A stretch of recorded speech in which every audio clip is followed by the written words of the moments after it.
Napenda kushukuru kwa kutualika kuwa mgeni rasmi kwa siku leo. Kama alivyosema, nimekuja kwa niaba ya mkuu wa wilaya katika maadhimisho haya ya mtoto wa Afrika.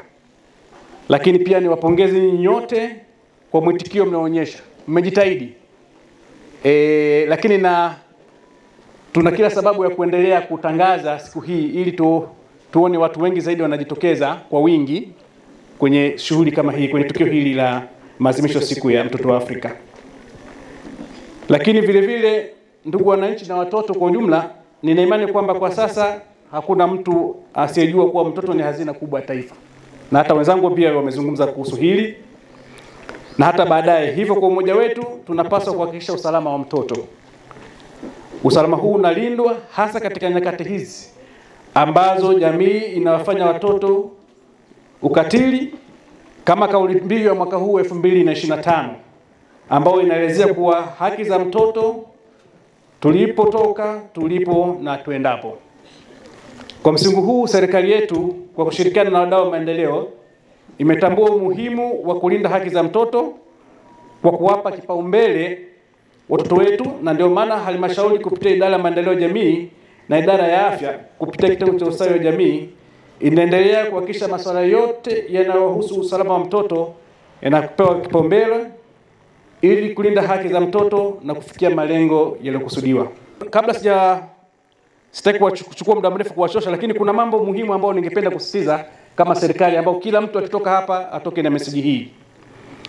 Jambo la kwanza muhimu, naomba nitoe wito kwenu wote kuhakikisha watoto wetu wanalindwa dhidi ya ukatili na ubaguzi wa aina yote ile. Swala la ulinzi wa watoto kama alivyosema, si swala la watu fulani tu. Maana wakati mwingine wanaweza kusema jukumu la kuwalinda watoto ni jukumu la serikali peke yake. Watu wengine wanasema hili si jukumu letu.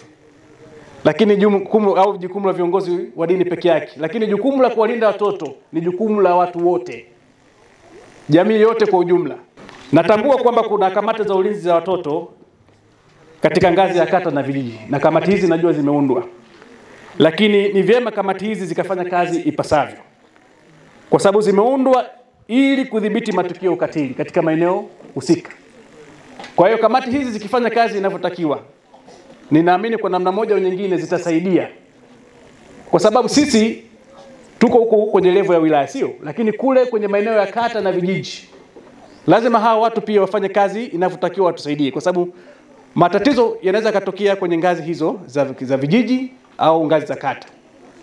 Kwa hiyo niombe idara yetu ya maendeleo ya jamii kuendelea kuzifuatilia hizi kamati, kuona kama zinafanya kazi ipasavyo.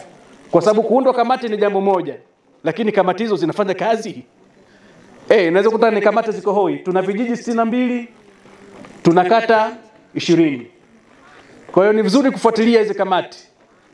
Zipo hai, je, zinafanya kazi ipasavyo? Na kama kuna changamoto basi tuwasaidie kuwashauri ipasavyo ili sasa ziweze kuwa na tija ambayo tunategemea katika maeneo husika.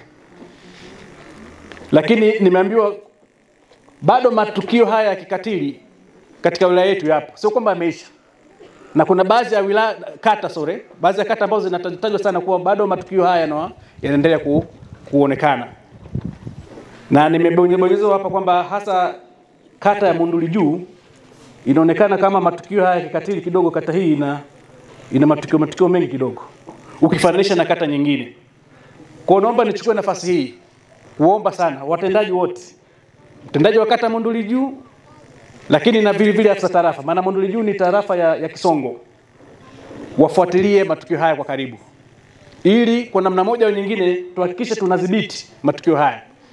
Lakini vile vile kuchukua hatua za kisheria kwa wale wote watakaobainika wanafanya vitendo hivi vya kikatili kwa watoto wetu.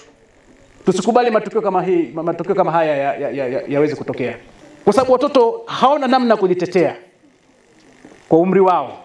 Sasa sisi ndio tuna sababu ya kuwasaidia hawa watoto na kuwalinda.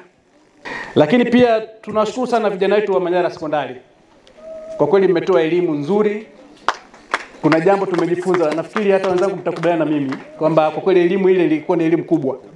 Lao tungetakiwa tutoe fedha ingebidi mifuko itoboke kidogo, kwa sababu wametupa elimu ambayo kwa kweli wengine walikuwa hatuna elimu ile. Na mimi nasema kabisa kuna maeneo mengine wanaungana na serikali ya Dr. Samia Suluhu Hassan, hasa upande wa matumizi ya nishati safi. Wanao wametosha mbadala hapa, kuna mikaa ile ya makaratasi ambao mnaweza kutusaidia kudhibiti pia matumizi kuzuia matumizi ya kuni. Lakini pia naombe wakina baba wajitokeze kwa wingi, kwa sababu maadhimisho haya ya siku ya mtoto inaonekana kama ni wakina mama zaidi. Yaani ukiangalia wakina, ndio maana nilitaka nijue pamoja ni wachache wetu, lakini naona kina baba mmetikia kwa sauti kubwa na uchache wetu. Wakina mama labda wamechoka, lakini mara nyingi naona mwitikio mkubwa umekuwa ni upande wa kina mama kwenye shughuli hii. Kwa hiyo niombe wakina baba wenzangu pia tuwe tunajitokeza kwa wingi, kwa sababu swala hili la siku ya mtoto wa Afrika, wazazi wote tunatakiwa tuhudhurie, tuweze kupata ujumbe wa siku hii, lakini tuungane pamoja, kwa sababu zoezi hili au kampeni hii ya kudhibiti ukatili wa watoto ni zoezi ambalo tunatakiwa tushirikiane kwa pamoja, kwa maana baba, mama, wakina baba na wakina mama. Mkasahau. Kwa naomba haya ambao mimi nimeyazungumza mwachukue na mwafanyie kazi. Mwisho, tuendelee kushikamana kama Watanzania, na mwaka huu kama mnavyojua ni mwaka wa uchaguzi mkuu Oktoba. Na naamini watu wazima wenzangu miaka 18 kuendelea watakuwa wameshajiandikisha na kuhakiki taarifa zao. Kwa hiyo niombe kwenye uchaguzi mkuu tuweze kujitokeza kwa wingi kwa ajili ya kuchagua viongozi. Kama tunajua mwaka huu tunachagua madiwani, wabunge na Mheshimiwa Rais. Lakini kwa Monduli hatuna wasiwasi, kwa sababu tunaamini eneo hili siku zote sisi ni watu wa amani. Maana maeneo mengine wanafanya uchaguzi na mivutano, lakini kwa Monduli hatuna experience ya kuwa na mivutano. Kwa hiyo niombe tu viongozi wa dini vile vile mnaweza mkaendelea kutoa elimu hii kwa wananchi, wajue kwamba wajitokeze kwa wingi, lakini tudumishe amani katika eneo letu. Kampeni tunazungumza hizi za ukatili wa kijinsia, ukatili wa watoto, lazima tupate viongozi pia watusaidie kuunga mkono. Hao tunazungumza madiwani, tunazungumzia bunge, tunazungumzia Mheshimiwa Rais ambaye anafanya kazi kubwa na kazi nzuri. Lazima tupate viongozi ambao watatusaidia kuunga mkono hizi kampeni. Na viongozi hao sisi ndio tunaweka, kwa sababu viongozi wa kisiasa wananchi ndio wanaweka madarakani.